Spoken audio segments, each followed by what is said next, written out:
said that you effed a whole platoon.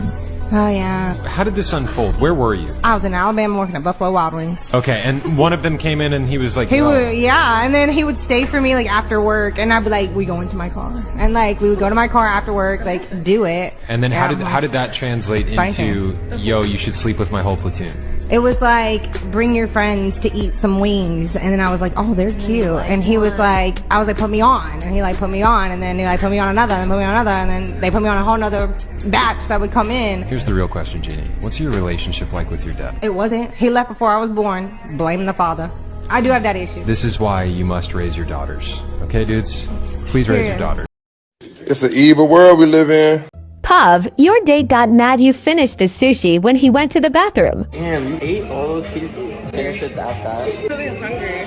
Like 50 pieces left. I went to the bathroom, there's 50 pieces, I come back and it's gone. What happened?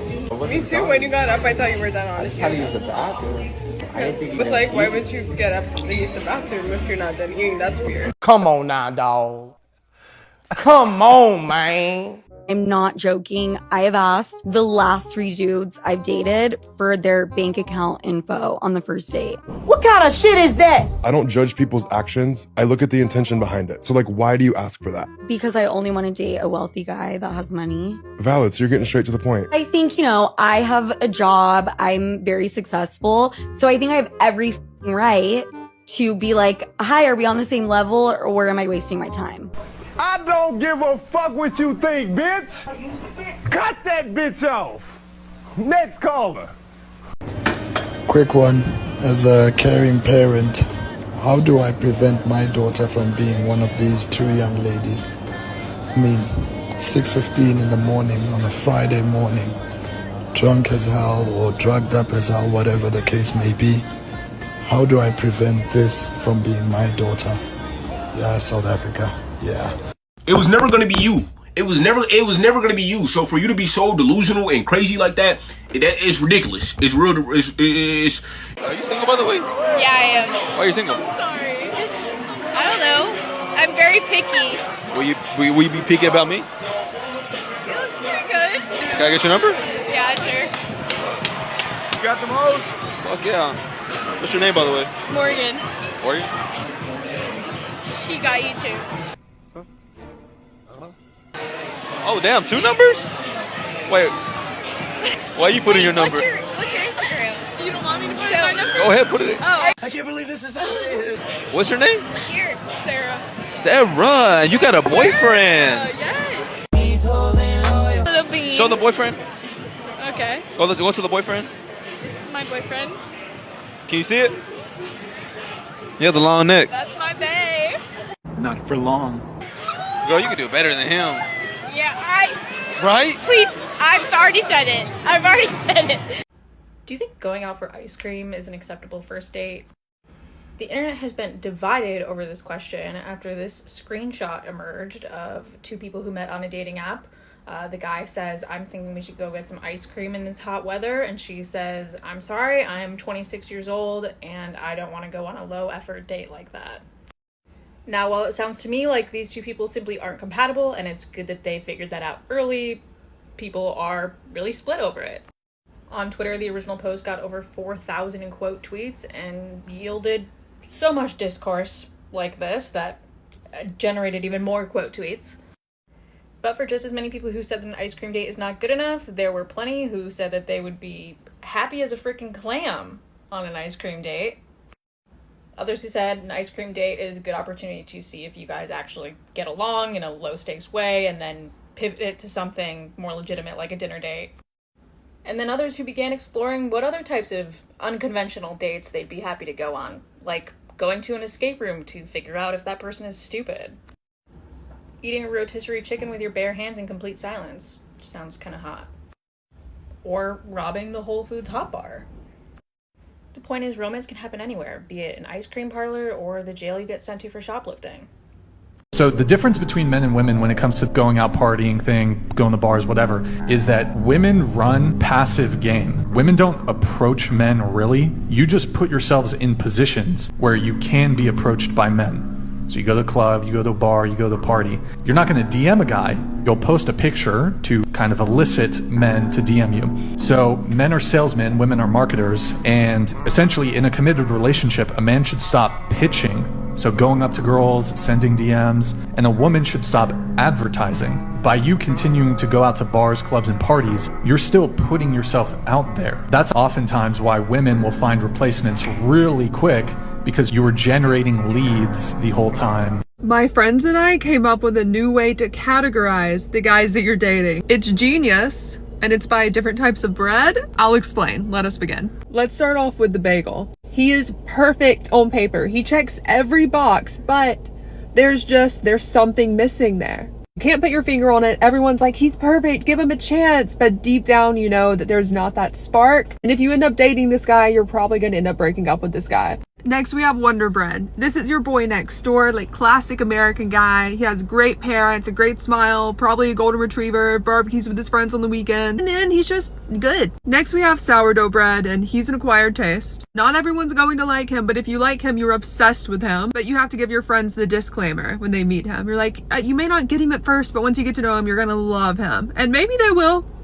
They probably won't, but maybe they will. Then we have gluten-free bread. You know, he's waking up at 5 a.m. on Thanksgiving to run a 5K. He's taking you on a walk for your first date, but really it's the most intense hike you've ever been on. He's making his own green juice at 5 a.m. I mean, look, you could be gluten-free bread too. Some people love it, some people hate it. It is what it is. Next, we have the Hawaiian roll. They're sweet, they go with anything. He's your golden retriever. You put him in any group, any situation, he's gonna do amazing. Everyone loves him. A baguette's just a fuckboy. There's no other way to explain it. He is a fuckboy. Now here's where things get a little like sad. Stale bread, you gave him a chance, but things kind of just went stale. Like, how old are you? 22. 22. How long have you guys been together? It's 1 year last weekend. A year exactly. Yeah. A year and 1 week. Do you think that he's the best you could do? Yeah. It's very easy for girls to get like we have like a range of men that we could get. Like, yeah, I'm very happy to have him. I know he treats me good, and it took me so long to get him to fuck. Like, after 5 months, there's obviously something like good about him that I saw, you know. Yeah, she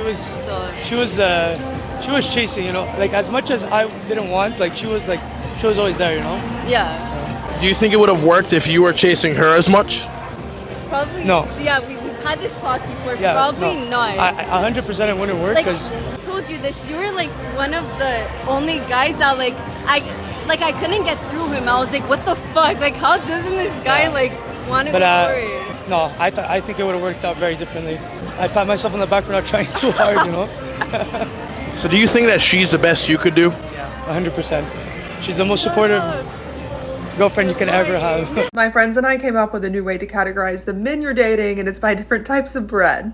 Let's get into it. First up, we have a classic, the dinner roll. You know when you go to a dinner and you don't expect there to be rolls at the beginning of the dinner, and then someone brings out a hot plate of fresh dinner rolls? That is this guy. You didn't expect him to come into your life in this way, but when he does, you're pleasantly surprised. You're like, oh yeah, dinner roll. I love dinner rolls. Why haven't I thought of this before? He's chill, he's easygoing, he gives you a sense of peace. Everyone loves having him around. Some could even say this is another form of buttered toast, am I right?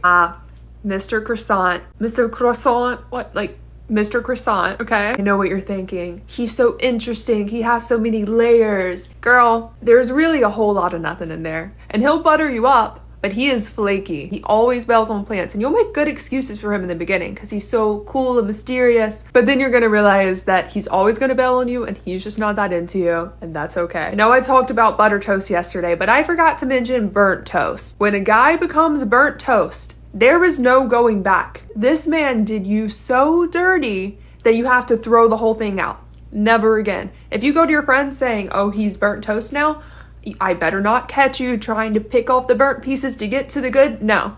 Oh, but there's some good still left if you really... Girl, throw it out. And while we're on the topic of toast, avocado toast. Avocado toast is somehow always around, right? He's the guy that always slides up on your stories with a fire emoji. He's always in your DMs, right? But you're so used to him being around, and then one day he stops and you're like, wait, I kind of miss avocado toast. But you really don't. But now he almost feels like a friend, but someone is giving avocado toast a chance, and that person is obsessed with avocado toast. And good for him. Like, Hell yeah. Now let's get down to the basics, guys. He's just an immature guy. He could be so great. Like, he could be any kind of bread you want, but you'd have to put in so much time and labor and ingredients. And it's like, do you want to do all that? Now, some of you will. And as a collective, we all thank you for your service. But I personally do not have the time nor the patience. Okay, last one. This man's a freak. That is all. Follow for more. I'm gonna let you men in on a little secret, ladies. Don't kill me for this, but women hate for a man to know his worth. I said it, yeah. We don't like that shit. Nigga come around thinking he know his worth. Oh, he too good for this, he too good for that. A man that know his worth ain't gonna let us play with him. And I don't like that. Me personally, I don't like that. Nigga, I need you to come around not knowing shit. That's why I'm celibate, because it makes my mind clear. Because if I get some dick, I'm wondering what you doing, where you at, who you with. Drop the location.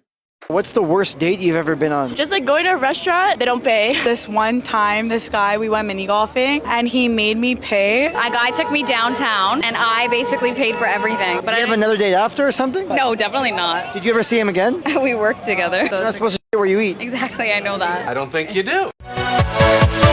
Yeah.